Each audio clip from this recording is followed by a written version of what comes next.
What is going on, ladies and gentlemen, and welcome back to Action Sunday. This week, I'm going to continue my other copycat movie trend. Today, I'm going to be looking at Olympus Has Fallen, but I decided to lump it together with its sequel, London Has Fallen. But don't worry, I will be reviewing Angel Has Fallen, hopefully very soon. I'm going to get to that, and hopefully maybe next week, maybe 2 weeks time. Who knows? Okay. So far my schedule keeps changing on what movies I want to watch and put up next. But that's a story for another time. But anyway, let's get down to business. So for those of the uninitiated, what a copycat movie is, it's essentially two movies released around the same time, but with a similar premise. Last week I talked about White House Down. This week is kind of a bit of the same thing. It follows a pretty much a certain character and the president, right place, right time. Essentially like a Die Hard clone kind of thing set in DC or essentially around the White House.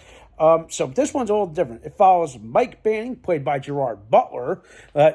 So he's a disgraced Secret Serviceman because of what happens at the beginning of Olympus Has Fallen. That involves First Lady unfortunately dies in a freak car accident.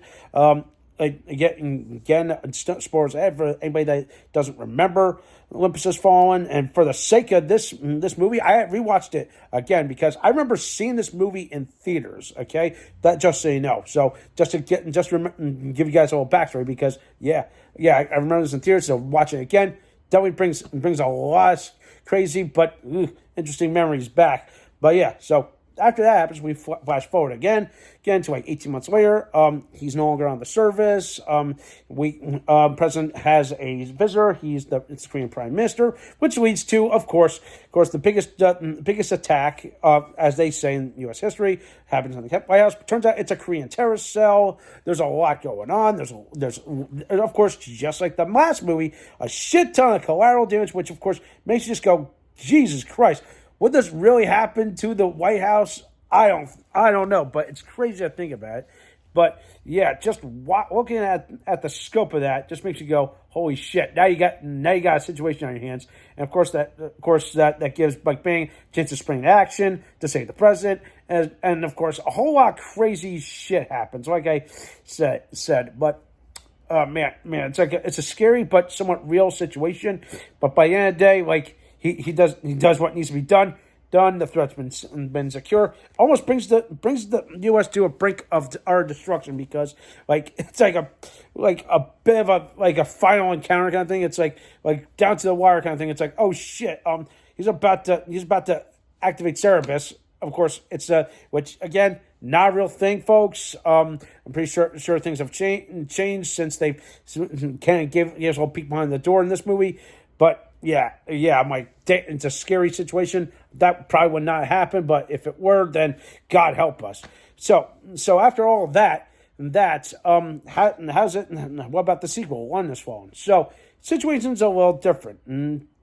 Here, they travel to London. Yet another coordinated attack happens, but this time the president, Banning and the president are by themselves. And also, a bit of another spoiler is Lynn, the Secretary of Defense, played by the legendary take no nonsense Angela Bassett. Hell yeah, I forgot she was in this movie, both these movies.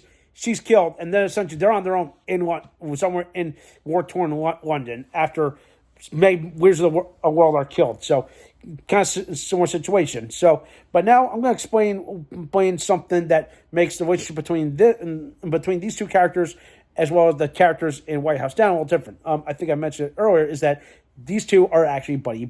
So they go back a long way. So I feel like these guys naturally know what the hell they're doing. It's like it's organic. It feels like a really good organic, honest to goodness relationship between Banning and President Asher. So I love how they do it, and him and the chemistry between him and Aaron Eckhart, they just really shot. I really love this, and of course it kind of brings to mind a few two famous I would say Secret Servicemen in the history of the country. There's Clint Hill, the guy who protected Jackie Kennedy, and then of course there's John Barletta, who was good friends with Ronald Reagan. In case you guys didn't know who any of those two are, if you don't, and of course if you mention anything bad about Reagan, I'm gonna kick your ass. But anyway, So yeah, I'm glad that they make this kind of relationship work, especially considering the situations. And like, man, you can tell like, okay, who's more adept at under pressure between those guys. And you got, of course, Banning. Tully is like a complete badass. But of course, here's the thing: if I'm going to compare him to John Cale, from White House Down, then you're just then I don't know. It's just weird to think about. It's like, okay, who's a much more better badass? I mean, I love them both between Jay Tatum and Gerard Butler, but man, it's hard to pick. But yeah. But besides that, both I feel like the Olympus Has Fallen movies and London Has Fallen movies really give you a very surreal, somewhat cool scenario that makes you go, all right, this wouldn't. I don't know. You're like, okay. Would this really happen? You're not 110% sure, but it it should, and it wouldn't because people would be on this so quick. Okay, of course, yeah. I don't want to get too deep now, but you get my whole point. But through it all, I love the writing between these two. I love between these two movies. The chemistry is there. Cast, I would say, is just great. Okay, and it's like people you would never expect to see in these movies outside of those two aforementioned actors, and then you got Angela Bassett, Morgan Freeman is in both of them. Of course, his character arc, I feel like, is like in the first movie, he and Bang do not get along because there was an incident where that happens off camera that make him have a little animosity. But by the end of that movie, they're eventually bite. And by the next movie, they're like, hey, how you doing, kind of thing. So yeah, I love seeing Morgan Freeman in a position of power. And of course, hey, everyone's gonna say this. Morgan Freeman for president. Yeah, I would love to see that if it's not for his age, but of course they keep playing the age card. But outside of that, like, like, I feel like what they had here with these two movies just set the bar for political espionage, spy thriller kind of things. Like, just loaded with the perfect blend of action, explosions, so much end your seat excitement. But there's one scene that I like that put London Has Fallen a little bit better, in my opinion, over Olympus.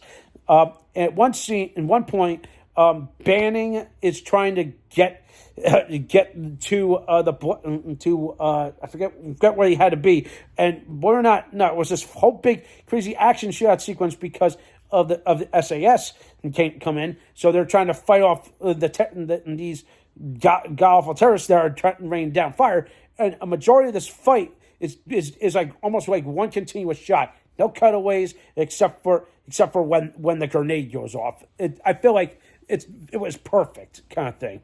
If you don't know what I'm talking about, watch that scene again. I think you would really enjoy it.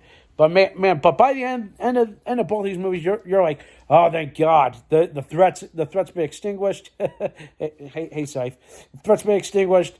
Everybody can go back. Everything can go back to normal. It does Banning take his ball and go home. It's kind of the door's kind of left open, which leads to Angel Has Fallen, which I will get to eventually. So, with that in mind, which movie do I prefer of these copycat movies? Olympus Has Fallen over White House Down. Well, let's see. Since Olympus Has Fallen has produced a really good solid sequel, which I feel like is slightly better. Let's see. I don't know. Let's take your pick. I liked White House Down because it felt like more of like a plot similar to The Rock. Here it feels like more like a plot that just screams like a world's worst scenario kind of thing, and you're just along for the ride. But let's see. Then there's something going on with like different character arcs. Again, it's a coin toss for me, but part of me would say Olympus Has Fallen I would pick over any day or White House Down. But that's just me. Okay, it's totally your preference and totally your pick. All right. So if I had to give these movies a score, I'm going to give Olympus Has Fallen a hard 8, and I'm going to give give the sequel a hard 8 as well. Maybe, I don't know. It's hard to pick because I feel like the sequel is just slightly better, even though I felt like the last part of the movie was a little rushed. But that's just me. All right. So that does for today. I don't know what you think. Don't forget to subscribe to my channel. Stay tuned for some more awesome, exciting content.